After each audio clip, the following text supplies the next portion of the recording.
Hello दोस्तों, स्वागत है मेरे न्यू वीडियो में। और आज के इस वीडियो में हम ये बात करेंगे कि एक बड़ा समस्या आ गया आधार पे, जो कि काफ़ी लोगों को फेस करना पड़ रहा है। हो सकता है आपका भी ये समस्या आया होगा, तो इसके बारे में हम डिटेल से जानेंगे वो समस्या है क्या, जो कि आपको बताता है your Aadhaar enrolment request is under process, please check again after a few days. अगर आपका ये समस्या 3 महीने के बाद भी हो रहा है, या 6 महीना भी पार हो गया, किसी किसी का 1 साल हो गया तब भी यही चीज़ शो हो रहा है, या कि रीज़न क्या है शो होने का, और इसका जो प्रॉब्लम क्या होता है ये भी आपको हम बताएंगे। इस वीडियो में आप बने रहिए ठीक से। देखिए, होता क्या है ना, जब आप कभी एनरोलमेंट करने आते हैं, जैसे न्यू एनरोलमेंट, अगर आप 18+ न्यू एनरोलमेंट कर रहे हैं, या फिर किसी का भी हो, 0 से लेकर नो लिमिट, किसी का भी एनरोलमेंट जब करवाने जाते हैं, उसमें क्या होता है कि कोई लिमिटेशन नहीं होता है। आप एक बार अप्लाई किए, चलिए वो कभी न कभी बन जाएगा, या तो रिजेक्ट कर देगा। लेकिन जिनका अपडेट है एड्रेस, उनका भी कोई समस्या नहीं। लेकिन जिनका अपडेट है आपका डेट ऑफ बर्थ, जिनका अपडेट है जेंडर या फिर नेम, जेंडर का केसेस बहुत कम आता है, लेकिन नेम और डेट ऑफ बर्थ का ये बहुत ज़्यादा देखने को मिल रहा है।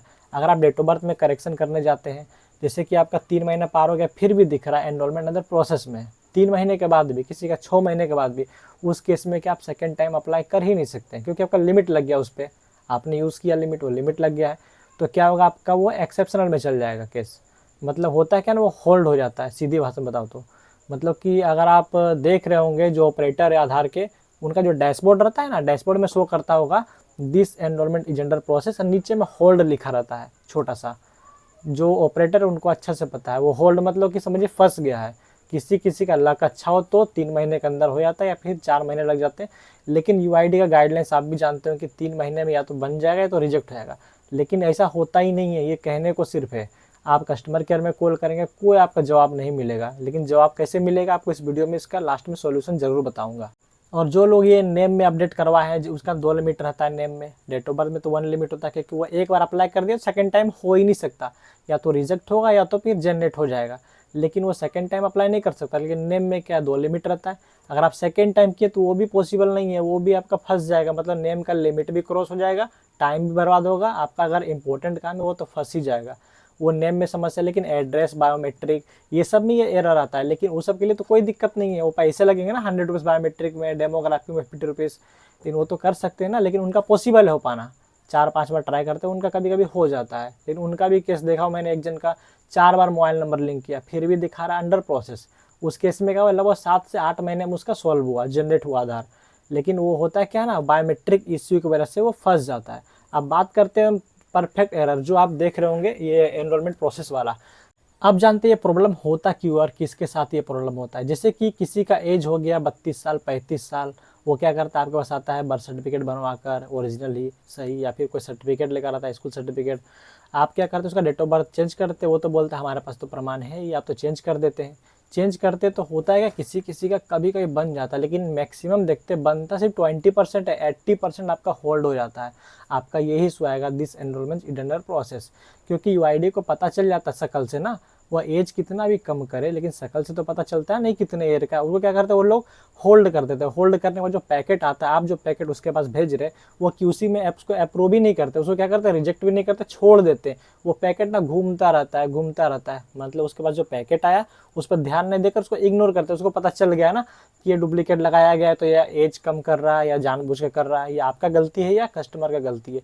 लेकिन देखा जाए तो क्लाइंट आपके पास आ रहे हैं और आप काम कर रहे हैं, है ना। रीज़न यही होता है कि आप कर क्यों रहे हैं। जब उनका एज अगर 35 साल है तो आप ज़बरदस्ती क्यों उसको 18 साल बना रहे हैं, मतलब पूरा उसका आधा उम्र घटा दे रहे हैं।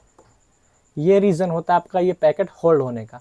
और दूसरी बात होता है कि किसी का बच्चे, जैसे कोई बच्चा है आपका 14 साल का, अगर बोलता है आपको 22 साल कर दीजिए, 20 साल पार कर दीजिए, या 25 साल कर दिए, तब भी ये वाला इशू, सेम इशू आता है। आप देखे होंगे किसी का एज लिखा हुआ है 2008, आप कर दे रहे डायरेक्ट उसको 1995 1996 आता है ना। बहुत सारे लोग आता है बोलने के लिए, लेकिन क्या कर, ऐसा किसको बिल्कुल मत कीजिए आप। अगर आप ऐसा करते तो आप भी फंसेंगे, उनका तो समझिए गया ही। जनरेट आज होगा या 6 महीने या 1 साल बाद होगा, किसी को नहीं पता है। ये ऐसा प्रॉब्लम है जो कि पैकेट होल्ड करता है। अगर एक बार आपका क्यूसी में घुमा दिया गया, आपका पैकेट घूमता रहेगा, हर 3 महीने में एक राउंड लगाते रहेगा पैकेट, जो क्यूसी में चलता है। इसलिए सब चीज़ को थोड़ा सावधानी से कार्य करें, बहुत अच्छा रहेगा आपके लिए। क्योंकि इस अगर काम करते इस तरह का, क्योंकि आपको रोज़ क्लाइंट आपके पास आएगा, सेम बात बोलेगा, अभी भी प्रोसेस में, अभी भी प्रोसेस में है।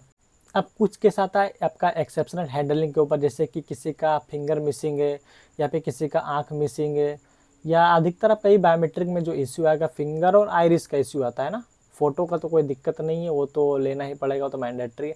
लेकिन फिंगर का इशू आता है, क्या करते हैं बहुत लोग, फिंगर किसी का मिसिंग नहीं है फिर भी फिंगर को मिसिंग दिखा देते हैं। इस प्रॉब्लम से भी आपका बहुत बड़ा इफेक्ट पड़ता है आपका। जैसे कि इसके बारे में मैं एक प्रॉपर वीडियो सही से बनाऊंगा, एक्सेप्शनल हैंडलिंग होता क्या है, उसको कैसे किया जाता है, क्योंकि एक्सेप्शनल केसेस के लिए आपको सुपरवाइज़र होना ज़रूरी है। ऑपरेटर से काम नहीं चलता, क्योंकि उस पर डबल वेरिफिकेशन होता है आपका। इसलिए इसके लिए हम एक अलग से वीडियो बनाएंगे, बहुत अच्छा से बनाएंगे, आपको अच्छा समझ में आ जाएगा इसके बारे में। लेकिन अब जानेंगे ये जो प्रॉब्लम चल रहा है दिस एनरोलमेंट अंडर प्रोसेस वाला, इसका सॉल्यूशन कैसे किया जाए। तो फ्रेंड्स इसका सॉल्यूशन यही है कि आपको 1947 पे कॉल करना पड़ेगा। ईमेल के द्वारा आपको कोई रिस्पॉन्स नहीं मिलने वाला, सबसे बेटर है 1947 में कॉल कीजिए। कम से कम आपको 7 से 8 बार आपको कंप्लेन दर्ज करना पड़ेगा। लेकिन हाँ, कंप्लेन नंबर एक ही रहेगा, ये नहीं कि आज भी कर दिए 15 दिन बाद रिजॉल्व नहीं हुआ तो फिर से कर दिए, नहीं। जो कंप्लेन नंबर लिए हैं उसको नोट कीजिए, पेन से लिख लीजिए, नहीं तो मोबाइल में सेव कर लीजिए कहीं पे स्क्रीनशॉट्स लेकर, या व्हाट्सएप में किसी को सेंड करके, ठीक है। इसको नोट कर लीजिए। इसको नोट करने के बाद आपको करना क्या है, जब आपका 15 से 20 दिनों का जब टाइम देता है, जो टाइम होता है 30 डेज होता है। कंप्लेन जब भी आप कस्टमर केयर में दर्ज करते हैं तो 30 डेज का टाइम होता है। लेकिन अगर 30 डेज में भी रिजॉल्व नहीं होता, आप क्या कीजिए, 30 डेज के बाद फिर से कंप्लेन कीजिए और उसी कंप्लेन नंबर को हाईलाइट कीजिए। कम से कम आपको 2 से 3 बार इस तरह आपको हाईलाइट करना पड़ेगा, तभी आपका ये रिजोल्यूशन होगा। नहीं तो कोई बोलता है पैसे लेकर कर दूंगा, या फिर रांची चले जाओ रीजनल ऑफिस, या फिर आपका लखनऊ चले जाओ यूपी वाले जो आपका रीजनल ऑफिस, लेकिन कहीं से नहीं होने वाला। आप बेंगलुरु या दिल्ली भी जाएंगे ना तो सेम ही इश्यू आएगा आपका। आपका जो प्रॉपर सॉल्यूशन आपको कस्टमर केयर ही दे सकता है, क्योंकि उसको पैकेट को हाईलाइट करना पड़ेगा, क्योंकि आपका पैकेट तो होल्ड हो चुका है ना, वो तो घूम रहा है क्यूसी में, क्यूसी तक तो पहुंचने ही नहीं दे रहा ना वो। क्योंकि जब एक बार आपको इग्नोर कर दिया गया क्यूसी में ऐसा पैकेट को, तो आपका प्रॉब्लम ऐसा आएगा ही। आपको 3 से 4 बार कम से कम हाईलाइट कीजिए सेम केस आईडी को। क्योंकि मैंने एक जन का किया था, क्योंकि हमारे यहाँ का प्रोसेस तो नहीं था एनरोलमेंट वाला, वो कहीं और से कराया अलग स्टेट से।